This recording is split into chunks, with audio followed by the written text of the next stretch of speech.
Welcome to film symbol. आज हम देखेंगे एक सच्ची घटना पर आधारित crime thriller film girl in the basement को। मूवी की शुरुआत होती है और हम एक बीमार छोटी बच्ची मारी को देखते हैं और उसके साथ हम मारी की माँ सारा और सारा के पिता डॉन को देखते हैं और ये सीधे अस्पताल में जाकर रुकते हैं और डॉन सारा को किसी चीज के लिए चुप रहने को कहता है। अब मारी को आईसीयू में भर्ती किया जाता है। उसके बाद 20 साल पहले का वक्त दिखाया जाता है जहां पर सारा और उसकी बहन एमी अपने माता पिता यानी डॉन और आयरन के साथ डिनर कर रहे थे। तभी सारा वहां से जाने के लिए उठती है और डॉन के पूछने पर वो बताती है कि आज रात वो एक पार्टी में जाना चाहती है और डॉन अपने घर वालों के साथ काफी ज्यादा शक था और वो सारा को पार्टी में जाने से मना करता है और सारा अपनी माँ से कहती है कि उसने पहले से ही अपने दोस्तों को कह दिया है कि वो पार्टी में जाएगी और इस बात पर उसकी माँ कहती है कि तुम्हें अपने पापा की बात माननी चाहिए। पर सारा किसी की बातें नहीं मानती और चुपके से रात को अपने बॉयफ्रेंड क्रिस के साथ पार्टी में जाने लगती है और उसके माता पिता को बाद में पता चलता है कि सारा अपने कमरे में नहीं है और डॉन को सारा की ये हरकत बिल्कुल पसंद नहीं आती और वो सारा को फैमिली में मौजूद एक बड़ी प्रॉब्लम समझता है। और सारा पार्टी में काफी मजे कर रही थी और पार्टी के बाद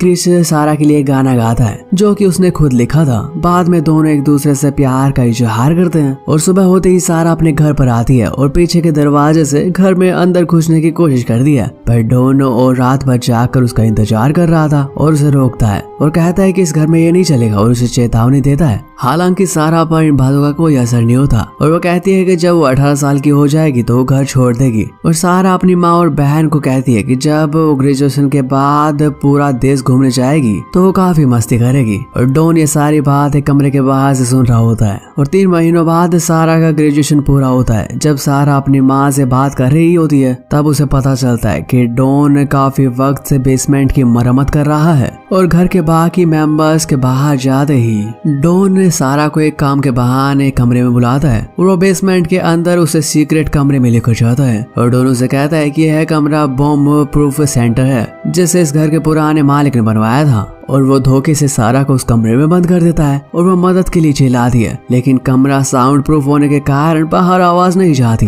और जब काफी रात हो जाती है तो सारा घर पर नहीं आती और आयरन डर जाती है और पुलिस को कॉल करती है। लेकिन 3 दिन बीत जाते हैं लेकिन डॉन उसे बाहर नहीं निकालता और चौथे दिन डॉन उस कमरे में आता है तो सारा उसे धक्का मारकर वहां से बाहर जाने की कोशिश करती है लेकिन वो इस कोशिश में नाकाम हो जाती है और डॉन गुस्से में उसके बालों के साथ उसे घसीटता हुआ अंदर लेकर जाता है। और जब सारा उससे कहती है कि वो उस कमरे में नहीं रह सकती क्योंकि इस कमरे में हवा भी ठीक से नहीं आती तो उसे बताता है कि इस दरवाजे को खोलने की कोशिश बिल्कुल मत करना क्योंकि अगर तुमने इसे खोलने की कोशिश की तो यहाँ की बिजली चली जाएगी और इस बिजली के चले जाने के बाद यहाँ की हवा भी बंद हो जाएगी। और अब वो सारा से कहता है कि वो जब चाहे इस कमरे की हवा बंद कर सकता है और वो अगर ऐसा नहीं चाहती तो चुपचाप इस कमरे में पड़ी रहे। इसके बाद वो अपने बेटे के साथ जबरदस्ती करता है और दूसरी ओर उसकी माँ और बहन पुलिस ऑफिसर को इस बारे में जानकारी देते हैं और डॉन ऑफिसर को बताता है कि सारा पूरा देश घूमना चाहती थी और ऑफिसर उनसे कहता है कि आजकल के बच्चे ये बाहर घूमने जा ही रहे हैं और वो थोड़े दिनों में घूमकर वापस आ जाते हैं और आपको टेंशन लेने की कोई जरूरत नहीं है, आप थोड़ा सा इंतजार करिए, सारा जल्द ही वापस आ जाएगी। इतना कहकर पुलिस ऑफिसर वहाँ से चला जाता है और एक दिन सारा का बॉयफ्रेंड वहाँ पर उसकी खोज खबर लेने के लिए आता है लेकिन डॉन क्रिस से कहता है कि सारा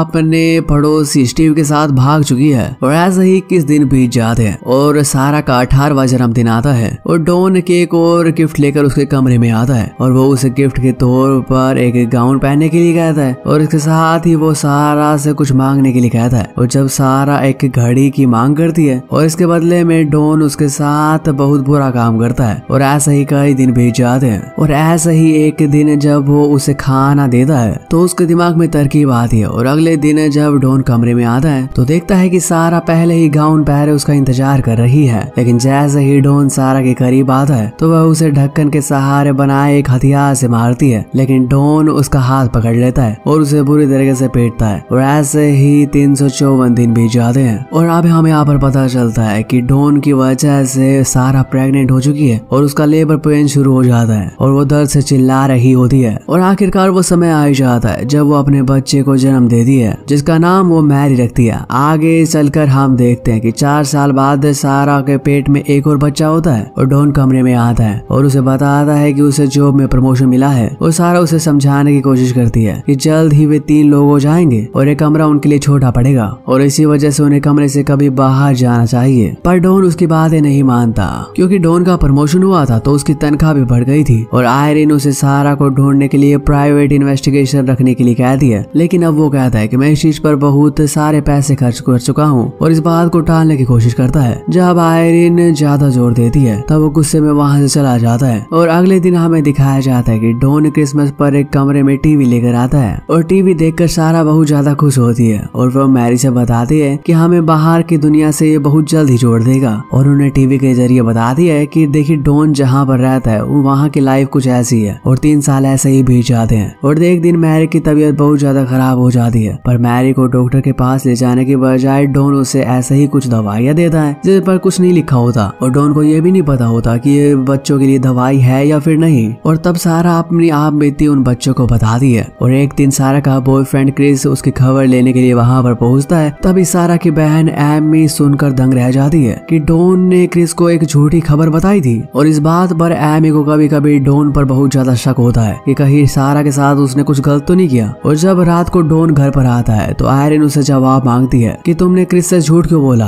और इस बात पर दोनों के बीच काफी ज्यादा तगड़ा होता है। और इसी बीच एमी बेसमेंट की चाबी चुराती है और बेसमेंट के अंदर सारा को ढूंढने की कोशिश करती है लेकिन तभी डॉन वहाँ पर अंदर आता है और चाबियां उससे छीन लेता है। दूसरी ओर सारा को लेबर पेन शुरू होता है जिससे कि वह अपने अगले बच्चे को जन्म देने वाली होती है और वो अपने अगले बच्चे को जन्म देखती है जिसका नाम वो थॉमस रखती है। और अब सारा अपनी बातों से डॉन को मना लेती है कि मेरे इस बच्चे को तुम बाहर लेकर जाओगे। अब हम देखते हैं कि सुबह सुबह उनके घर के बाहर एक बच्चा रो रहा होता है और जब आयरिन बाहर निकलती है तो सारा की लिखी हुई चिट्ठी मिलती है जिसमें वो कहती है कि मेरा बच्चा है, इसका नाम थॉमस है और मैं और मेरा बॉयफ्रेंड इनको संभालने में असमर्थ हैं, इसलिए आप थॉमस का ख्याल रखिएगा। और जिस बास्केट में थॉमस होता है उसी बास्केट में डॉन को एक चिट्ठी मिलती है और वो चिट्ठी नीचे छिपी हुई होती है लेकिन डॉन को वो मिल जाती है। और जब वो उसे पढ़ने लगता है तो उसे पता चलता है कि सारा अपनी माँ से मदद मांग रही है लेकिन चिट्ठी डॉन के हाथ लगने से उसका सारा प्लान फेल हो जाता है। ऐसे ही कुछ साल बीत जाते हैं और बच्चे अब बड़े हो गए थे और एक दिन मैरी बहुत सारा मेकअप करके बाहर निकलती है और डॉन उस पर भी बुरी नजर गड़ाता है और ये देखकर सारा डॉन से कहती है कि तुम मेरी बच्चे से दूरी रहना। और सारा मैरी को मेकअप ना करने की सलाह देती है और डॉन गुस्से में वहाँ से बाहर चला जाता है और कमरे की ऑक्सीजन सप्लाई बंद कर देता है। और एक दिन बाहर बहुत तेज बारिश हो रही होती है जिस कारण से कमरे की छत टपकने लगती है और सारा छत को देखती है तो उसे उम्मीद की किरण नजर आती है और वो चम्मच की सहायता से एक छेद करती है और वहाँ से टॉर्च ऑन करती है ताकि उस पर किसी की नजर पड़ जाए। और जहाँ से वो मदद मांग रही होती है तो वहाँ से एक आदमी गुजर रहा होता है लेकिन सारा इतनी अनलकी थी कि पूछो ही मत। और जो आदमी वहाँ से निकल रहा था वो जाकर डॉन को बता देता है कि आपके बेसमेंट से शायद एक टॉर्च की लाइट आ रही है। और इसके बाद डॉन तुरंत बेसमेंट में जाता है और सारा को बहुत मारता है और वो बहुत ज्यादा चिल्लाती है और वो कमरे के अंदर रखी चीजें फेंक कर वहाँ से चला जाता है। और डॉन की मार की वजह से सारा के पेट में पल रहा बच्चा मर जाता है और डॉन उस बच्चे को लेकर जाता है और जमीन में दफन कराता है। और अगले दिन डॉन फिर से कमरे में आता है और बच्चों को थॉमस के बारे में बताता है कि वो बहुत जल्दी बड़ा हो रहा है और अगले साल वो बेसबॉल के साथ फुटबॉल भी खेलने लग जाएगा। इस पर माइकल अपनी खेलने की इच्छा जताता है पर डॉन उसे खेलने के लिए मना करता है और कहता है कि इसमें तुम्हारी माँ यानी सारा का सारा दोष है और कहता है कि जब वो अच्छा बर्ताव शुरू कर देगी तो मैं तुम्हें बाहर जरूर लेकर जाऊंगा। और इस पर बच्चे सारा पर बहुत ज्यादा गुस्सा करते हैं और इसी बीच उनके बीच झगड़ा हो जाता है और सभी लोग सारा को इस बात के लिए जिम्मेदार मानने लगते हैं। और ये बात सारा को सहन नहीं होती और सारा सामान रखा हुआ वो तोड़ देती है और फर्श पर रोते हुए क्रिस के साथ बिताए पलों को याद करने लगती है और वहीं पर सो जाती है। और मैरी और माइकल वहाँ पर आते हैं और सारा पर कम्बल डाल देते हैं। फिर सारा उन्हें अपनी कहानी बताती है जिससे उन्हें पता चलता है कि सारा जो कहानी सुनाया करती थी वो और किसी की नहीं बल्कि उसकी माँ की कहानियां हैं जो कि उसकी जिंदगी में सच में हुआ है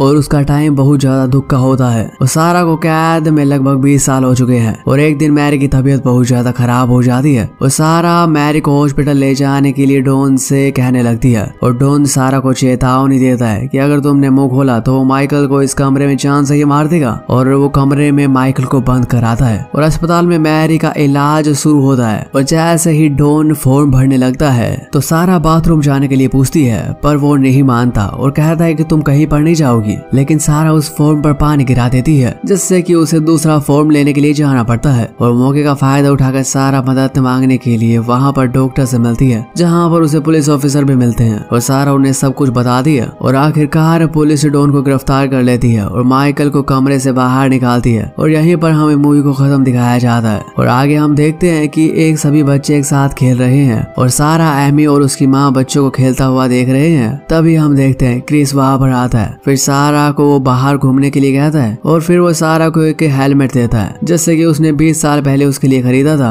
अब सारा कहती है कि वो उसे हर पल याद किया करती थी। अब दोनों हम देखते हैं कि वो बाइक पर घूमने के लिए निकल पड़ते हैं और यहीं पर हमें मूवी खत्म दिखाई जाती है। तो दोस्तों उम्मीद करता हूँ कि आपको एक्सप्लेनेशन पसंद आई होगी और ऐसा ही एक्सप्लेनेशन के लिए चैनल को सब्सक्राइब जरूर कर ले। फिर मिलते हैं एक और नई वीडियो के साथ, तब तक के लिए stay safe and stay happy.